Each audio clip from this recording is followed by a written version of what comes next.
Hello everyone, कैसे हैं आप सभी। उम्मीद है आप सब अच्छे होंगे और अपनी तैयारी में लगे होंगे। देखिए, आज का जो एडिटोरियल है वो है जो प्रयागराज में लग रहा है महाकुंभ। तो महाकुंभ के बेस पे आज का एडिटोरियल है और इसी बेस पे आज इसको देखते हैं। देखिए, जो हम तैयारी कर रहे हैं यानी जो हम करा रहे हैं तैयारी, ये एसएससी सीजीएल जून माह में जो एग्ज़ाम कंडक्ट होना है उसी को बेस मान के तैयारी कराई जा रही है। ज़रूरी नहीं है कि एसएससी सीजीएल के लिए आप बैंक की भी तैयारी कर रहे हैं या फिर आप डिफेंस की भी तैयारी कर रहे हैं तो उनके लिए भी ये कारगर साबित है। क्योंकि जो डिफेंस का एग्ज़ाम हो या फिर एसएससी का एग्ज़ाम हो या फिर बैंकिंग का एग्ज़ाम हो, सारे एग्ज़ाम का जो ओरिजिन है, जो शुरुआती है, जो पैसेज उठाता है वो द हिंदू से उठाता है। तो जो ऑलरेडी हम द हिंदू कर रहे हैं तो आपके सारे एग्ज़ाम कवर हो रहे हैं, ठीक है। और देखिए, मेरे जो एग्ज़ाम इसको पढ़ाने का जो तरीका है, मैंने इसका पहले आपको मैं अर्थ बताता हूँ। इसका इसी जो पैसेज का हम जितने मेन वर्ड हैं उनके सिनोनिम्स एंटोनिम्स देख लेते हैं और इनके जो प्रश्न है आप देखेंगे कि मैंने इसको हिंदी में लिख कर कन्वर्ट करके लाया है ताकि आप उसके सेंस को समझ पाएँ और आपको एक हैबिट आ जाए और आप उस पैसेज से पढ़कर उनका आंसर निकालना आपको आ जाए। किसी भी टॉपिक का, किसी भी पैसेज का यदि आप सेंस समझ पा रहे हैं तो यकीनन आप उसके उत्तर तक पहुंच जाएंगे। तो ज़रूरी है कि आप किसी भी टॉपिक, किसी भी पैसेज, किसी भी ट्यूटोरियल का आप उसका सेंस समझ पाएँ। यदि आप सेंस समझ पा रहे हैं तो आप यकीनन उसके उत्तर तक पहुंच जाएंगे, ठीक है। तो पहले हम क्या करते हैं, चलिए हम देखते हैं। पहले जो पैसेज है, इसी पैसेज बेस पे 10 वर्ड्स जो होते हैं, मोस्ट इम्पॉर्टेंट 10 वर्ड, जिसमें आपको प्रीवियस ईयर क्वेश्चन आए हुए होते हैं, तो उस प्रीवियस ईयर क्वेश्चन का जो सिनोनिम एंटोनिम्स है वही उसमें भी इंक्लूडेड रहता है, ठीक है। तो इस पैसेज का भी असाइन होता है और जो प्रीवियस ईयर आया रहता है उसका भी उसमें इंक्लूड कर दिया जाता है, ठीक है। तो चलिए पहले देखते हैं सिनोनिम एंटोनिम्स। देखिए, इस सिनोनिम एंटोनिम्स इतना महत्वपूर्ण है कि आपको बिना वर्ड का आप जो है इंग्लिश इम्प्रूव नहीं कर पाएंगे। तो आपको वर्ड पावर मजबूत रखनी पड़ेगी, क्यों आपको पता है कि बैंकिंग हो या एसएससी हो या डिफेंस भी हो, किसी में लगभग 50 से लेके 60% के आसपास इतना वेटेज रखता है एग्ज़ाम में, सिर्फ वर्ड पावर। पैसेज क्या है? वर्ड ही है। सिनोनिम एंटोनिम्स, एडियम फ्रेजेस, आपका वन वर्ड सब्स्टिट्यूशंस, आपका फिर सेंटेंस अरेंजमेंट, ये सब वर्ड पे ही बेस पे है। तो यदि आपको वर्ड सही से नहीं आएगा तो इतने सारे क्वेश्चन का जवाब आप कैसे दे पाएंगे, ठीक है। तो चलिए देखते हैं आज का। देखिए, पहला वर्ड है ज्वाइन। ज्वाइन का मतलब होता है शामिल होना या दाखिला लेना, ज्वाइन। और इसी का जो आप देखेंगे सिनोनिम्स देखेंगे, पार्टिसिपेट होता है। पार्टिसिपेट का मतलब भी होता है भाग लेना। इनरोल करना, आप किसी को बैच लेते हैं तो कहते हैं आप इनरोल कर लीजिए, यानी कि पंजीकरण करा लेना, यानी कि उसमें शामिल हो लेना। इंगेजेस का मतलब भी होता है आपका जुड़ना, और यूनिट का मतलब होता है एकजुट होना। तो जितने सारे वर्ड हैं वो एक ज्वाइन होने से है, इकट्ठा होने से है, भाग लेने से है। तो ये सारे वर्ड को आपको ध्यान रखने हैं, ठीक है। एक बार और देखते हैं, पार्टिसिपेट, इनरोल, इंगेजेस, यूनिट। इसका एंटोनिम देख लेते हैं। ज्वाइन का मतलब होता है शामिल होना या भाग लेना, और इसका एंटोनिम देख लेते हैं, लीव। लीव का मतलब होता है आपका छोड़ना, या लिए भी, लीव मतलब होता है छोड़ना। सेपरेट मतलब कर रहा है कि जो भाग ले रहे थे उससे अलग हो जाना, मतलब इसका उल्टा होना, ठीक है। सेपरेट का मतलब होता है अलग हो जाना। क्वाइट मतलब छोड़ देना या त्याग देना। विथड्रॉ मतलब वापस लेना, विथड्रॉ। देखते हैं ना कि जब आप पैसा डालने जाते हैं तो उसमें क्या होता है, क्रेडिट होता है। लेकिन जब आप बैंक में जब निकालने जाएंगे पैसा तो कहता है कि विथड्रॉ करना है। विथड्रॉ का मतलब जो मैंने पैसा जमा किया था अब वो उसे वापस लेना है मुझे, होता है विथड्रॉ। विथड्रॉ मतलब जो पहले हमने जमा किया उसको वापस ले रहे हैं, ठीक है, उसको बोलते हैं विथड्रॉ। अगला वर्ड है, सेकेंड नंबर देखते हैं, इवेंट। इवेंट का मतलब होता है आयोजना या अवसर होता है, ठीक है, या समारोह होता है या सभा होती है, इवेंट होता है, ठीक। तो ये होता है ऑसेशन। ऑसेशन का मतलब भी होता है अवसर। सरमनी का मतलब भी होता है समारोह, और होता है गैदरिंग का मतलब होती है सभा, इकट्ठा होता है। हैपनिंग का मतलब होता है आपका घटना। हैपनिंग का मतलब है घटना, कोई घटना घटित होना। गैदरिंग एक सभा होती है, ये बहुत सारे लोग इकट्ठा होते हैं, उसको बोलते हैं गैदरिंग बोलते हैं। सेरेमनी का मतलब समारोह होता है, उसमें भी बहुत सारे लोग इकट्ठा होते हैं, ये एक आयोजना से मतलब है, ठीक। इसका एंटोनिम देख लेंगे चॉइस। चॉइस का मतलब तो अव्यवस्था, काफ़ी बिखरा हुआ है, अराजकताएँ हैं। एक्सीडेंट क्या है, दुर्घटना से संबंधित है। और डिसऑर्डर का मतलब ये होता है अराजकता, काफ़ी जो व्यवस्थित ढंग से कुछ चीज़ नहीं है। देखते हैं, नेक्स्ट देखते हैं। थर्ड नंबर क्वेश्चन है क्वाइटली। क्वाइटली का मतलब होता है आपका शांति से, क्वाइट। क्वाइट मतलब होता है आपका शांति से। साइलेंटली चुपचाप, क्लैमली जो है काम, कामली, कामली का मतलब भी होता है आपका शांतिपूर्वक। पीसफुल का मतलब भी होता है शांतिपूर्वक। तो पीस हो गया, काम हो गया और साइलेंट हो गया, इसका मतलब भी होता है शांत रहना। इसका एंटोनिम्स देख लेते हैं। इसका एंटोनिम्स है आपका नॉइजली, नॉइज शोर, लाउड जोर से बोलना, और होता है रेस्टलेसली मतलब भी होता है आपका बेचैनी। रेस्टलेसली का मतलब भी होता है बेचैनी, घबराहट, यानी कि बड़बड़ाना। ठीक, तो ये शोरगुल से हो जाएगा। अगला वर्ड है आपका 4 नंबर, देखते हैं। 4 नंबर क्वेश्चन है आपका एक्साइटमेंट। एक्साइटमेंट का मतलब होता है उत्साह, काफ़ी एंथुआज़म है, उत्सुकता है उसके अंदर, ऊर्जावान है। ठीक, तो एंथुआज़म का मतलब होता है उत्सुकता, इसका सिनोनिम्स है एक्साइटमेंट का। थ्रिल का मतलब भी होता है रोमांचक, काफ़ी रोमांचक स्थिति, मतलब ऐसी स्थिति जो जैसे एकदम आप मैच देख रहे हैं और 3 बॉल में आपको चाहिए 14 रन। ठीक, और ये आपको पता है कि इसमें कम से कम 2 बाउंड्री लगनी है तभी मैच जीत होंगे, कम से कम 2 बाउंड्री तो चाहिए। ठीक, तो इस स्थिति में क्या होता है, काफ़ी रोमांचक होता है। तो होता है थ्रिल का मतलब भी क्या होता है, रोमांचक। एनर्जी का मतलब होता है आपका ऊर्जावान। डिलाइट का मतलब होता है, डिलाइट मतलब खुशी, आनंद, आनंदमय होना। देखेंगे इसका एंटोनिम्स देख लेंगे। एंटोनिम्स से आपका इंडिफरेंस का मतलब होता है उदासीनता, काफ़ी नीरस है, डलनेस है। बोर्डम का मतलब होता है उबाऊ है ना, तो कि काफ़ी बर्डन मत डालो, बर्डन मत करो, उबाऊ मत बनाओ किसी चीज़ को। क्या बनाओ उसको, थ्रिल बनाओ, रोमांचक बनाओ, आपका इंथुआजम बनाओ, उत्सुकता लाओ उसके अंदर। ठीक है, तो बर्डन का मतलब होता है आपका उबाऊ। अपैथी का मतलब होता है उदासीनता, अपैथी का मतलब भी होता है उदासीनता। देखते हैं 5 नंबर हॉली। हॉली का मतलब होता है आपका पवित्र होना। ठीक, एस्क्योर्ड मतलब धार्मिक होता है। डिवाइन का मतलब होता है दिव्य होना। स्पिरिचुअल का मतलब होता है आध्यात्मिक, स्पिरिचुअल का मतलब होता है आध्यात्मिक, दिव्य होना। ठीक, क्योंकि ये सनातन धर्म का एक बहुत बड़ी परंपरा है जिसको बोलते हैं महाकुंभ मेला, तो उसी बेस पे है ये पैसेज, तो सिनोनिम्स भी तो वहीं से लिए जाएंगे। अगला वर्ड उठा है एंटोनिम्स देख लेते हैं इसका। अनहली का मतलब होता है, अनहली का मतलब होता है अपवित्र होना। प्रोफेन का मतलब होता है अधार्मिक होना। प्रोफेन है, काफ़ी उसके अंदर बुराइयाँ है, धार्मिक व्यक्ति बात नहीं करता, लॉजिकल बात नहीं करता, इरलॉजिकल बात करता है। इम्प्योर का मतलब होता है आपका अशुद्ध, इम्प्योर का मतलब होता है अशुद्ध। और विकेड का मतलब होता है वो काफ़ी दुष्ट है, पापी है, वो सही नहीं व्यक्ति है, उसको बोलते हैं विकेड। इम्प्योर का मतलब तो अशुद्ध है। नेक्स्ट है, अगला आपका देखेंगे क्लेंस का मतलब होता है शुद्ध करना।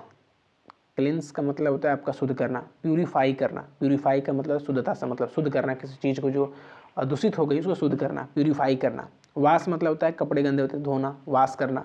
ठीक है, उनको शुद्ध कर रहे हैं। सैनिटाइज का मतलब होता है स्वच्छ रखना, सैनिटाइज करना। अपने कोरोना काल में देखा होगा सैनिटाइज की इतनी बड़ी भूमिका रही।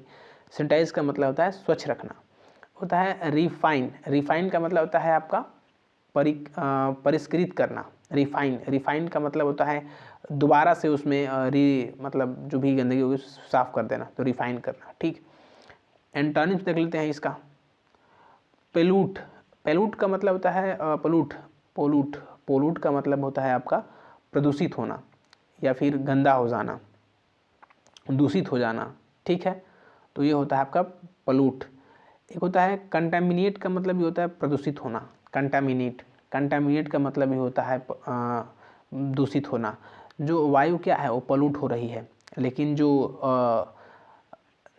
इमारतें हैं वो क्या है, कंटामिनेट हो रही है, प्रदूषित हो रही हैं। ठीक है, कंटामिनेट हो रही हैं।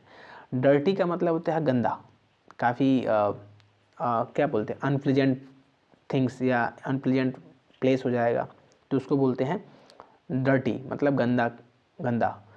करप्ट का मतलब होता है भ्रष्ट करना, भ्रष्ट करना, भ्रष्टाचार। करप्ट का मतलब क्या है, भ्रष्टाचारी। वो क्या है, अपने नियम का जो है, अपने कर्तव्य का पालन नहीं कर रहा है।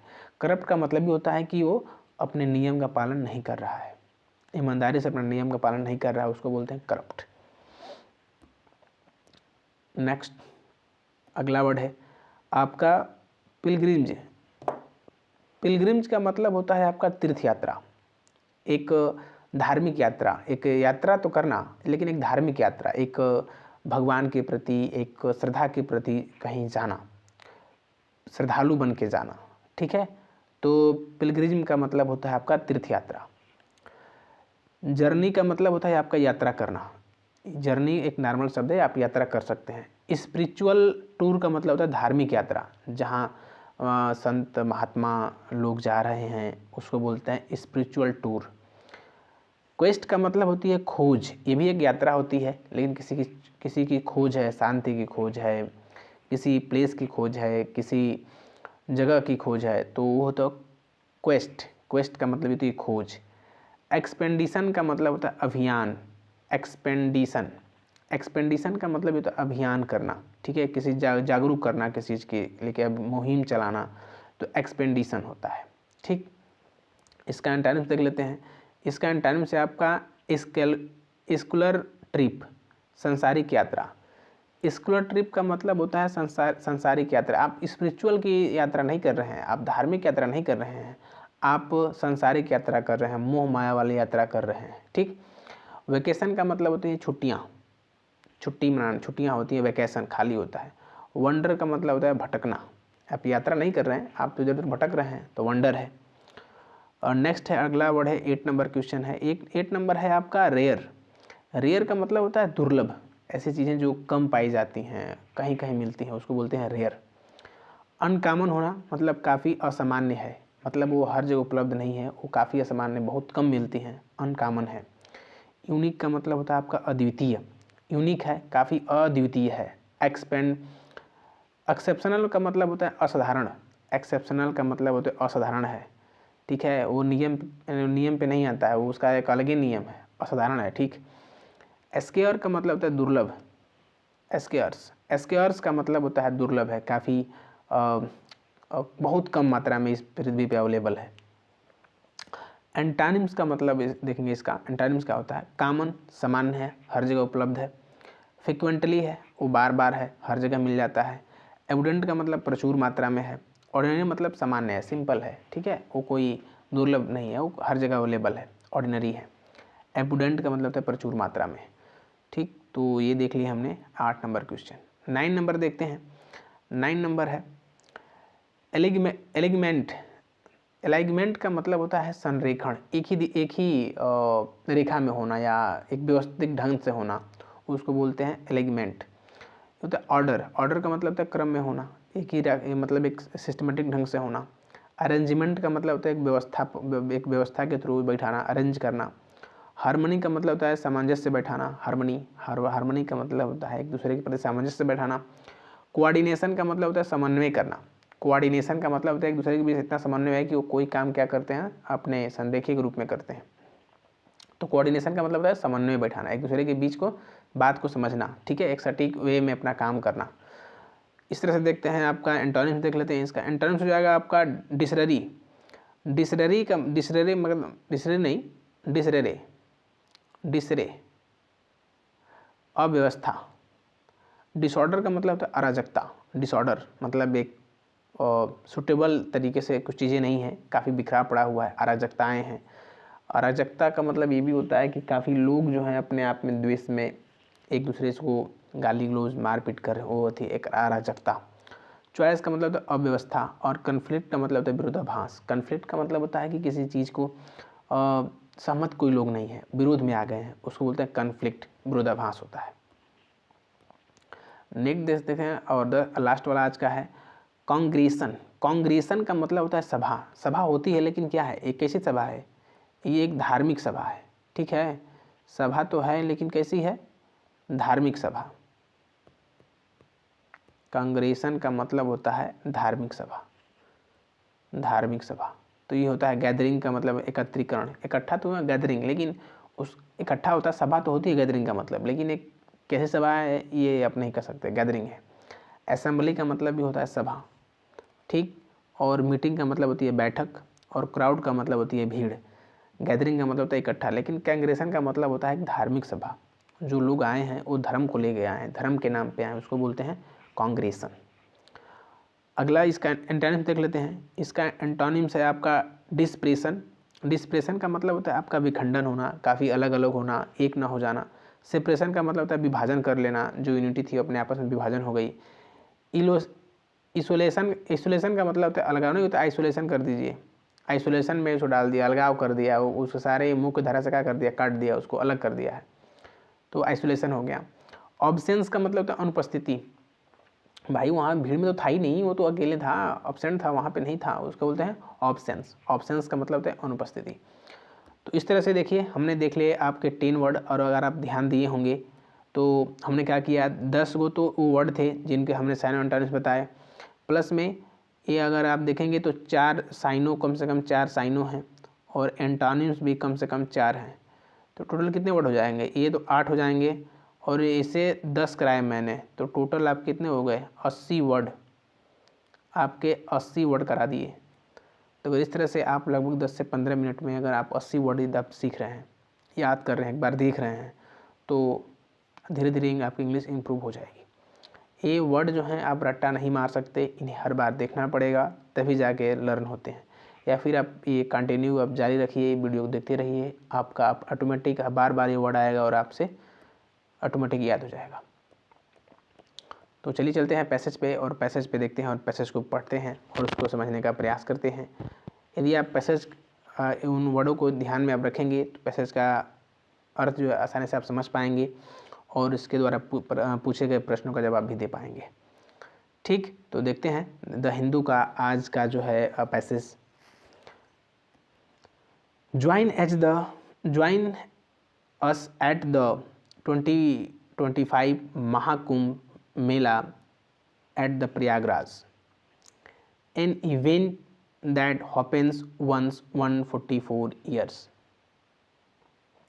कह रहा है कि जो 2025 का जो मेला है, महाकुंभ मेला है, प्रयागराज में लग रहा है, ज्वाइन अस, आप उसमें शामिल होइए। कह रहे हैं कि जो महाकुंभ का जो मेला है 2025 में जो लग रहा है प्रयागराज में, आप उसमें क्या होइए, शामिल होइए। An event that the happens once 144 years, कह रहा है कि यह जो कुंभ का मेला है 144 साल बाद लग रहा है, आयोजन हो रहा है। ठीक, कह रहा है कि जो महाकुंभ का जो मेला है, इस बार जो महाकुंभ लग रहा है वो प्रयागराज में हो रहा है, आप उसमें शामिल होइए, क्योंकि ये जो महाकुंभ है 144 वर्ष बाद आयोजन किया जा रहा है। आगे देखते हैं, the Ganga is everything in Prayagraj. कह रहा है कि जो प्रयागराज है, जो गंगा है प्रयागराज, उसके लिए सब कुछ है। ठीक है, जो प्रयागराज है, जो प्रयागराज में गंगा है वो सब कुछ है, किसके लिए, कुंभ के लिए। तो वही बोला है, the Ganga is everything in Prayagraj, जो गंगा है प्रयागराज के लिए सब कुछ है। सी फ्लो सी फ्लो क्वाइटली, कह रहा है कि वो काफ़ी शांति से बहती है। But the bank are the bustling with excitement, एक वर्ड है आपका ब्लास्टिंग। ब्लस्टिंग का मतलब होता है हलचल होना। ठीक, तो कह रहा है कि सी फ्लो क्वाइटली, वो काफ़ी शांति से बहती है, कौन, गंगा नदी। But bank are the bustling with excitement, लेकिन उसके किनारे काफ़ी हलचल, शोरगुल से भरा और उत्साह से भरा होता है। कह रहे कि जो हाँ की जो गंगा है, प्रयागराज में जो गंगा नदी बहती है काफ़ी शांत बहती है, लेकिन जो उसके बैंक है, जो कि उसके किनारे पे हैं लोग, वो बस्टलिंग, काफ़ी हलचल है, शोरगुल है, और काफ़ी क्या है, एक्साइटमेंट है, काफ़ी उत्साह है। Here water from the river packed in customised bottles ready for the devotees to take back to their hometowns। कह रहा है कि वाटर फ्रॉम द रिवर, कह रहा है कि जो नदी का पानी है लोग ले जाते हैं, रखते हैं कस्टमाइज्ड बॉटल्स, एक विशेष बॉटल में। कह रहे कि जो नदी का जो पानी है, वाटर फ्रॉम द रिवर्स, जो नदी का जो पानी है लोग पिक्ड रखते हैं कस्टमाइज बॉटल्स, एक उचित प्रकार के बॉटल्स में, ready for devotees to take back from their home town, ताकि उस प्रिपेयर हो सकें उस बॉटल को होम टाउन्स, घर ले जाने के लिए। डिवोटीज देखेंगे, डिवोटीज का मतलब होता है भक्तगण, कह रहे कि डिवोटीज का मतलब होता है भक्तगण होता है, ठीक। तो कह रहे कि वहाँ के जो नदी का जो पानी है, जो नदी का जो पानी है उसको काफ़ी एक विशेष बोतल में रखा जाता है, ताकि रेडी फॉर द डिवोटीज, जो भक्तगण है वो तैयार हो सकें, टेक बैक देयर जो होम टाउन, ताकि वो अपने वो घर ले जाने के लिए तैयार हो सके, ताकि वो अपने उस गंगा जो पानी है उसको घर ले जा सके। आगे देखते हैं, priests perform puja with the reverential devotees, all set to take a holy dip with the cries for Ganga Mata ki Jai, frequently emerging from the many boats lined of hair। आगे देख लेते हैं। कह रहा है कि जो पुजारी है और जो वहाँ के जो भक्तगण हैं वो पुजारियों के साथ जाते हैं, perform puja with the reverential duties, करें कि जो भक्तगण हैं वो पुजारियों के साथ ही पूजा करते हैं। All the take for holy dip, और एक बार वो पवित्र नदी में गंगा में डुबकी लगाते हैं, एंड क्राइज, और चिल्लाते हैं गंगा माता की जय। तो वही कह रहा है कि जो प्रशिष्ट हैं, जो डिवोटीज़ हैं, जो भक्तगण हैं, वो प्रशिष्ट पुजारियों के साथ ही पूजा करते हैं। And to set take holy a dip, करे कि एक बार पवित्र नदी में वो डुबकी लगाते हैं, विद क्राइज, वो चिल्लाते हैं क्या, गंगा माता की जय। Frequently emerging from the many boats lines of here, करे कि बहुत सारी जो नावें हैं वो गुजरती हैं नदी के तट से, जो लाइन में लगी होती हैं। लेकिन frequently emerging from the many boats line to up here, और बहुत सारी जो नावें हैं उस गंगा के नदी के तट से गुजरती हैं, और लोग चिल्लाते हैं क्या, गंगा माता की जय। ठीक है, अगर आगे देखते हैं, प्रयागराज है, it is the confluence for the three reverse, sorry इसके ऊपर था, the Sangam are the Triveni संगम, कह रहा है कि जो संगम है उसको बोलते हैं त्रिवेणी संगम। ठीक है, जो संगम है उसको बोलते हैं Triveni Sangam. Is the place to be beat at Prayagraj, is the place to be at a Prayagraj, जो प्रयागराज में ही स्थित है। कह रहा है कि जो संगम है उसको बोलते हैं त्रिवेणी संगम, और ये कहाँ पे है, ये प्रयागराज में ही है। It is the confluence three reverse, कह रहा है कि कैनफ्लुएंस एक वर्ड है आपका, देखेंगे कैनफ्लुएंस, और जो कैनफ्लुएंस का मतलब होता है संगम। कह रहा है कि ये जो संगम है वो तीन नदियों से मिलकर बना हुआ है। ठीक है, कह रहा है कि it is the confluence of three reverse, ये जो संगम है वो तीन नदियों से मिलकर बना हुआ है। कौन कौन सी तीन नदियां हैं, the Ganga, Yamuna and the mythical Saraswati. एक पौराणिक जो है हमारे जो पुराणों में जिसकी चर्चा है वो सरस्वती, यानी कि जो तीन नदियों से मिलकर बना है, जिनको बोलते हैं त्रिवेणी संगम। और ये कहाँ पे स्थित है, to be at the place the Prayagraj, Prayagraj में ही स्थित है। And one has to travel and quite and beat a boat from the bank and reach here. कह रहा है कि ट्रेवल जो ये आप यात्रा करते हैं यहाँ पे काफ़ी शांति से, और नदी और बोट के किनारे आप इन बैंकों को क्या कर सकते हैं, जा सकते हैं। बैंक मतलब था नदी के किनारा। तो वही कह रहा है कि जो त्रिवेणी संगम है वो तीन नदियों से मिलकर बना हुआ है, पहला गंगा, यमुना, और एक जो पौराणिक नदी है जिसका नाम है सरस्वती। कह रहा है कि इन नदियों में जो इन यहाँ पे जो यात्रा करने के लिए काफ़ी आप शांति से बैठकर नाव का सहारा लेकर आप बैंक उनके किनारों तक आप पहुँच सकते हैं। बैंक अंदर रिच अफेयर, उनके किनारों तक आप पहुँच सकते हैं।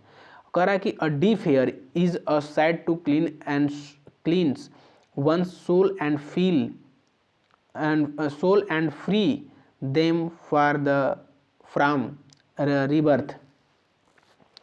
कह रहा है कि एक बार a deep hair is side to cleanse one souls and three thems from the rebirth. कह रहा है कि वहाँ पे जाकर कह रहा है कि अब नदी के किनारे आप जा रहे हैं बोटों से, कह रहा है कि वहाँ dip hair is side to cleanse and soul. कह रहा है कि वहाँ लोग डुबकी लगाते हैं और कहते हैं मानना है क्लींस टू वन सोल। कह रहा है कि वहाँ आत्मा क्या होती है, शुद्ध होती है। And free them from the rebirth, और पुनर्जन्म से क्या हो जाती है, मुक्ति मिल जाती है। एक बार जब आप कुंभ नहाएंगे तो कुंभ नहाने से क्या होता है, जब deep here is the side, वहाँ के जो लोग डुबकी लगाते हैं और वो कहते हैं कि यहाँ पे आत्मा क्या हो जाती है, क्लींस वन सोल, आत्मा शुद्ध हो जाती है। And from the by rebirth, और पुनर्जन्म से क्या हो जाती है, मुक्ति हो जाती है। आपको पता है कि जो सनातन धर्म है, सनातन धर्म में होती है आपको कि पुनर्जन्म की मांग होती है, कि इसमें मान्यता है कि इसमें पुनर्जन्म होती है। लोग मरने के बाद किसी न किसी एक अन्य जीवों के रूप में वो जन्म लेता है, और उसे मुक्ति तब मिलती है जब वह भगवान की आराधना में से अपने प्राणों को त्यागता है, तब उसे भगवान मतलब स्वर्ग मिलता है और उसे पुनर्जन्म से मुक्ति मिल जाती है। तो वही कह रहा है कि जो गंगा नदी है, जो संगम है, मानना है कि वहाँ के लोगों को कि जो इसमें स्नान करता है उससे आत्मा साफ होती है, आत्मा पवित्र होती है। और हमें पुनर्जन्म से क्या मिल जाती है, मुक्ति मिल जाती है। ठीक, आगे बढ़ते हैं। The Triveni Sangam is a major destination for the Hindu pilgrimage. कह रहा है कि जो त्रिवेणी संगम है, जो प्रयागराज का जो त्रिवेणी संगम है, वो एक हिंदू धर्म का, हिंदू श्रद्धालुओं का सबसे बड़ा स्थान है, सबसे बड़ा डेस्टिनेशन है। डेस्टिनेशन का जो वर्ड होता है, डेस्टिनेशन का मतलब होता है वह मानने वाली तालीम, मानने वाली जगह। ठीक, डेस्टिनेशन का मतलब है गंतव्य स्थान। ठीक है, तो ये तो कह रहा है कि जो त्रिवेणी संगम है वह हिंदू श्रद्धालुओं के लिए सबसे बड़ा क्या है, सबसे बड़ा स्थान है। And more so during this time of कह रहा है कि and more so during this time of the year, और कह रहा है कि इस साल तो और महत्वपूर्ण हो गया है। During this time of year, वो इस साल तो और भी महत्वपूर्ण हो गया है। फार, क्योंकि इट इज़ 2025 महाकुंभ मेला, क्योंकि इस बार जो वहाँ लग रहा है महाकुंभ लग रहा है। तो वही बोल रहा है कि जो त्रिवेणी संगम है वो श्रद्धालुओं के, हिंदू श्रद्धालुओं के लिए एक सबसे बड़ा स्थान है, वहाँ जाने के लिए, वहाँ से श्रद्धा है उन लोगों के लिए। और इस बार तो और ख़ास हो गया है क्योंकि 2025 में क्या लग रहा है, महाकुंभ मेला लग रहा है। A time when people gather for what is described as the biggest religious congregation in the world। कह रहा है कि ये जो इस टाइम हो जब होता है, कह रहा है कि द महाकुंभ, इस मेले के टाइम, कह रहा है कि दुनिया की सबसे बड़ी सभा, रिलीजियस कांग्रेशन का मतलब होता है एक धार्मिक सभा। कह रहे कि दुनिया की सबसे जो है धार्मिक, दुनिया की सबसे बड़ी धार्मिक सभा जो है यहाँ पे आप देखने को मिल जाएगी। जो लोग जो इकट्ठा होते हैं, जो इतनी सारी क्राउड आती है अपने जो कर्मों को और अपने मन को शांति के लिए, जो लोग यहाँ आते हैं महाकुंभ में, वो दुनिया की सबसे बड़ी धार्मिक सभा है। ऐसा दुनिया में ऐसा कोई धर्म नहीं है जहाँ इतने लोग एक समय में इतने लोग आए। ठीक है, तो महाकुंभ जो है सनातनियों का एक सबसे बड़ा पर्व है। जो लोग 12 साल, 6 साल और ये 144 साल बाद, 3 तरह के कुंभ होते हैं जो आगे आपके पैसेज में है, उसको बताया जाएगा। While the Kumbh Mela has been often associated with the mammoth crowds and spiritual enlightenment, देखिए आगे जो इसकी वो चर्चा कर रहा है, कह रहा है कि जो कुंभ मेला है वो आम तौर पे, यहाँ पे देखिए, while the Kumbh Mela has often associated with the mammoth crowds, कह रहे कि जो कुंभ मेला है आमतौर पे काफ़ी भीड़ जो होती है स्पिरिचुअल लाइटमेंट, आध्यात्मिक और ज्ञान बिंदु की जो भीड़ होती है। कह रहे कि वाइल कुंभ मेला, जो कुंभ मेला है associated with the mammoth crowd, जो बहुत बड़ी भीड़ होती है, लेकिन वो भीड़ किसकी होती है? स्पिरिचुअल इनलाइटमेंट की, एक आध्यात्मिक ज्ञान उदय की भीड़ होती है। एक आस्था है, एक नई विचारधारा है अपने धर्म को लेके, अपनी आस्था को लेके जो लोग यहाँ इकट्ठा होते हैं, और अपने मान्यता को लेके कि जो भी हमारी अंदर कुरीतियाँ हैं, बुराइयाँ हैं, वो इस नदी में आने के बाद, जाने के बाद सब दूर हो जाएगा। ठीक, अगर कि this year is all more special, करें कि इस साल तो और स्पेशल है, और ये स्पेशल और भी भीड़ होगी due to rare celestial alignment for the occur once only once 144 years. करें कि इस बार तो और ही स्पेशल है, क्योंकि ये आवश्यक है जानना कि इस बार का जो महाकुंभ लग रहा है 144 साल बाद लग रहा है। आपको ये पता है कि एक आदमी की जो एवरेज आयु हो चुकी है लगभग 70 से 80 साल, तो जो ये आज का जो यूथ है, आज के बाद से अगला जो कुंभ होगा वो आप नहीं देख पाएंगे, कि जो ये वाला जो महाकुंभ होगा भी आज से 144 साल बाद होगा, तब तो कोई जिंदा ही नहीं रहेगा। तो वही कह रहा है कि आज का जो इस बार का जो कुंभ है ये मोर स्पेशल, वो तो और ही स्पेशल है, क्योंकि कितने साल बाद हो रहा है? ओनली, क्योंकि लगता है ये 144 साल बाद लगता है, इसलिए इस बार का कुंभ और स्पेशल है। वाइल द अर्ध कुंभ मेला, कह रहा है कि जो अर्ध कुंभ जो मेला लगता है हैपन एवरी 6 ईयर, कह रहा है कि जो अर्ध कुंभ लगता है वो 6 साल पे लगता है। अर्ध कुंभ लगता है 6 साल पे। द पूर्ण Kumbh Mela happens every 12 year, कह रहा है कि जो पूर्ण कुंभ मेला है जो वो लगता है आपका 12 साल पे। But this is the Mahakumbh Mela and happened only 144 years, लेकिन कह रहा है कि लेकिन जो महाकुंभ मेला है वो 144 साल बाद लगता है। तो इस तरह से हमने देखे महाकुंभ को। ठीक, अब एक पढ़ते हैं स्कैमिंग। आप द हिंदू एडिटोरियल अगर आप पढ़ रहे होंगे, रानी नहीं, उनका नाम है निमिषा बंसल मैम, उनका नाम जो थोड़ा सा है निमिषा बंसल मैम, अगर आप इंग्लिश पढ़ रहे हो तो वो सिखाती हैं स्किमिंग करना। ठीक है, और स्किमिंग एक अच्छा टेक्निक है कि आप कम समय में उस पैसेज को रीड करके आप आंसर तक पहुंच सकते हैं। आपको पता है कि SSCGL में बहुत लेंदी पैसेज आते हैं, फिर बैंकिंग में देखेंगे तो बहुत लेंदी पैसेज आते हैं। यदि आपके अंदर वो स्किमिंग डेवलप हो गई तो आप उसको आसानी से उसका उत्तर दे पाएंगे। ठीक है, तो चलिए काफ़ी स्पीडली पढ़ते हैं। वो बोलता है कि जो प्रयागराज, इस बार जो प्रयागराज में महाकुंभ जो लग रहा है उसमें आपको शामिल होना चाहिए, क्योंकि ये जो महाकुंभ है 144 साल बाद लग रहा है। और ये जो गंगा के ये जो प्रयागराज है वो जो सब कुछ है, गंगा नदी, ये जो प्रयागराज के लिए जो गंगा नदी सब कुछ है, जो गंगा नदी है वो काफ़ी बहती है शांति से, बाकी उसके किनारे पे काफ़ी हलचल है और काफ़ी उत्साह है। करें कि जो इसका पानी है लोग एक स्पेशल बॉटल में भरते हैं ताकि वो उसे अपने होम टाउन ले जा सके, अपने घर या अपने गांव ले जा सके।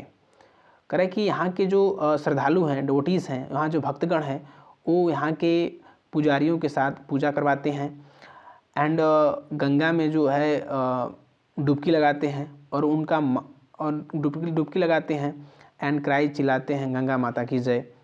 और वह क्या करते हैं, फ्रिक्वेंटली जो बोट हैं वो कतार में लगी होती हैं, लाइन में लगी होती हैं, जिन पे वो चिल्लाते रहते हैं जय माता की जय, जय माता की जय। आगे है, करेंगे जो संगम है वही त्रिवेणी संगम है। ये जो स्थान है वो प्रयागराज में ही स्थित है। करें कि ये जो त्रिवेणी संगम है वो 3 नदियों से मिलकर बना हुआ है। पहला गंगा है, दूसरा यमुना और तीसरा है एक पौराणिक नदी जिसका नाम सरस्वती है। कह रहा है कि जो यहाँ के जो यात्रा करने वाले लोग काफ़ी शांति से होते हैं और शांति से अपने बोट के अपने नाव के सहारे इनके किनारों पर जाकर अब स्नान करते हैं और यहाँ डीप लगाते हैं, डुबकी लगाते हैं और बोलते हैं, डीप लगाते हैं और बोलते हैं, यानी कि उनका मानना है कि जो आत्मा जो है उस नहाने से क्या होती है, आत्मा पवित्र हो जाती है एंड हमें पुनर्जन्म से क्या मिल जाती है, free them from the by birth, हमें पुनर्जन्म से मुक्ति मिल जाती है।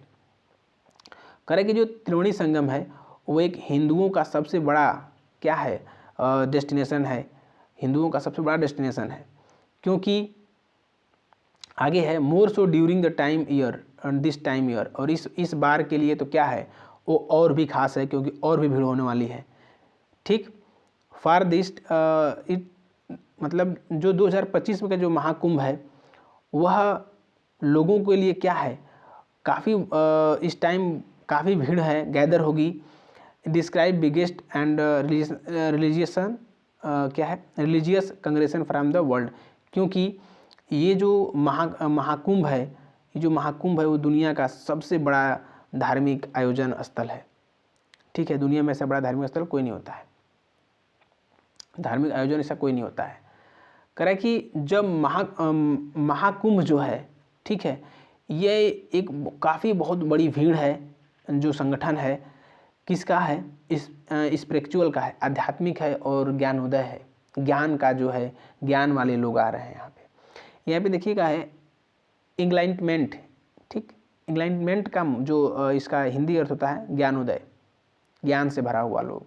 तो यहाँ की जो क्राउड है, भीड़ जो होती है वो ज्ञान से भरी हुई होती है। और कह रहा है कि इस साल तो और स्पेशल है क्योंकि ये बहुत रेयर में होता है कि आपको ये आपको देखने को भाग्य मिले, क्योंकि ये लगता है 144 साल बाद ये आयोजन इसका होता है। कह रहा है कि जो अर्ध कुंभ है मेला जो है वो 6 साल पे लगता है और जो पूर्ण कुंभ मेला है वो लगता है आपको 12 साल पे, लेकिन जो महाकुंभ मेला है वो होता है केवल 144 साल बाद। ठीक, मैंने आपको स्कीमिंग बता दिया, आपको पैसेज बता दिया। अब चलते हैं इसके पैसेज के आंसर, क्वेश्चन और आंसर पे। पहला ऐसा क्वेश्चन है कि what is the significance of the Triveni Sangam and Prayagraj. कराए कि जो प्रयागराज में त्रिवेणी संगम है उसका क्या महत्व है। It is the confluence of 3 reverse, it is the famous of temple, it is the hill of station, it is the historical fort. तो क्या कह रहा था, वही कह रहा था कि यहाँ 3 नदियों क्या है, संगम है, इसलिए प्रयागराज क्या है, काफ़ी महत्वपूर्ण है, 3 नदियों का संगम। ठीक, अगला कह रहा है कि जो महाकुंभ मेला कितने वर्ष बाद लगता है, बताइए। महाकुंभ मेला कह रहा है कि जो पूर्ण कुंभ मेला है कहाँ पे लगता है, 12 साल, अर्ध कुंभ मेला 6 साल, तो महाकुंभ मेला कितने साल लगता है बाद, 144 साल बाद। ठीक है, नेक्स्ट देखते हैं। तीसरा नंबर क्वेश्चन है what is the main belief associated with the taking a deep at the Sangam. कह रहा है कि जो संगम में डुबकी लगाने से जुड़े मुख्य मान्यता क्या है। मुख्य मान्यता क्या थी, लोग मानते थे कि हमारी आत्मा सो जाती है और हमें पूर्ण जन्म से मुक्ति मिल जाती है। कह रहा है कि the bring a good Fortune, कह रहा है कि यह सौभाग्य लाता है, नहीं ऐसी बात नहीं थी। कह रहा है कि यही बोला था कि जो क्लीन होती है असुल आत्मा और फ्री हो जाते हैं हमने पुनर्जन्म से। तो option number B will be right answer. ये इसकी चर्चा नहीं थी कि ग्रैंड मेटेरियल वेल्थ की बात नहीं है एंड फुलफिल्स एंड डिजायर्स, नहीं, इच्छाओं को पूर्ण करने की बात नहीं की गई थी। नेक्स्ट लास्ट क्वेश्चन नंबर 4 है, लास्ट नंबर। कह रहा है कि what make the 2025 Mahakumbh Mela special. कह रहा है कि महाकुंभ मेला स्पेशल क्यों है कि एक दुर्लभ खगोलीय द्वारा ये संयोग से बना हुआ लग रहा है। ठीक, तो ऑप्शन नंबर रेयर था ना, एक क्वेश्चन ये ऑप्शन था, अ रेयर इलेस्टियल एलिगमेंट,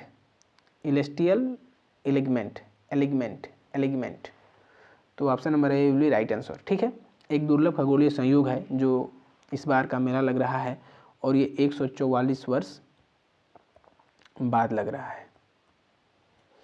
ठीक, आगे देख लेते हैं।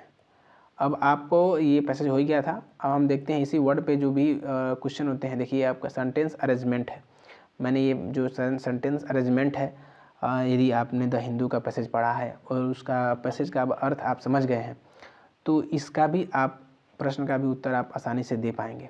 देखिए, क्योंकि जो सेंटेंस अरेंजमेंट है ना, वो क्या है, एक सेंस के बेस पे ही है। यदि आपको सेंस नहीं समझ में आएगा तो यकीन मानिए आप जो है सेंटेंस अरेंजमेंट आप नहीं लगा पाएंगे। कुछ नियम भी होते हैं। देखिए, पहला देखेंगे, पहले ऑप्शन किससे शुरू है, बी से है, डी से है, ए से है। ऑप्शन जो शुरू है, देखिए यहाँ से हो जाएगा टोटल, ऑप्शन शुरू है बी से, ए से और डी से। तो यानी कि ऑप्शन सी से शुरू नहीं है तो सी को काट दीजिए, सी शुरू ही नहीं है।